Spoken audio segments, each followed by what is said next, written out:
Breaking news, স্বপ্ন বুবলি এবার লাইভে এসে হাত জোর করে সাকিবের কাছে জনসমক্ষে অনুরোধ করলেন। আমার মাকে নিয়ে যদি আমি বলতে চাই, আমি বলবো যে আমি তোমাকে অনেক ভালোবাসি। দয়া করে আল্লাহর ওয়াস্তে আমার বাচ্চা দুইটাকে মেনে নাও। আমি আর পারছি না।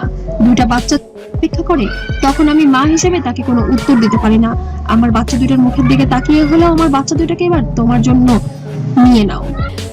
হ্যাঁ, বাবু তো আস্তে আস্তে করে আপনাদের সবার ভালোবাসায় বড় হচ্ছে, সবার দোয়া নিয়ে বড় হচ্ছে, বোঝে সে।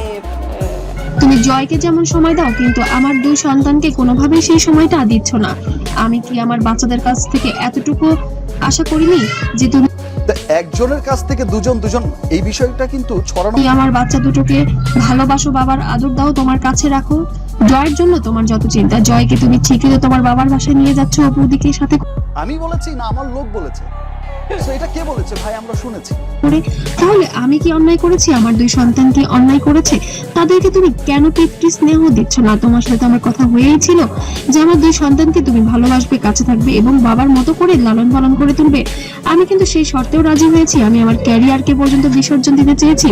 তাহলে অপু বিশ্বাস শাকিব খান মিলে যাচ্ছে, তুমি হারিয়ে যাচ্ছ জীবন থেকে।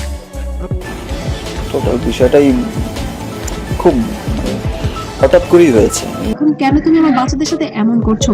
সাকিব, আমি আর নিতে পারছি না। তুমি আমার বাচ্চা দুটোর কাছে আসো, বাচ্চাদের তুমি ভালোবাসো, আদর করো। আমি মা হিসেবে তো শুধু এতটুকুই চাই। তো বন্ধুরা, আপনাদের কাছে কি মনে হয় অপু বিশ্বাস এবং বুবলির জীবনে যা চলছে, বললাম যে লাখ তো আমার সমস্ত কিছুতে আমাকে সাপোর্ট করেছে। তার জন্য কি দায়ী শুধুই মাত্র সাকিব খান? সাকিব খানকে এবার সত্যি বুবলির জন্য নিজের জীবনটাকে বাচ্চাদের কাছে নিয়ে আসবেন, নাকি অন্য কিছু ঘটবে বা তাদের জীবনে? অবশ্যই কমেন্ট করে জানাতে ভুলবেন না। আর ভিডিওটি ভালো লাগলে অবশ্যই লাইক, কমেন্ট, শেয়ার করবেন। সবাই ভালো থাকবেন, সুস্থ থাকবেন। আল্লাহ হাফেজ।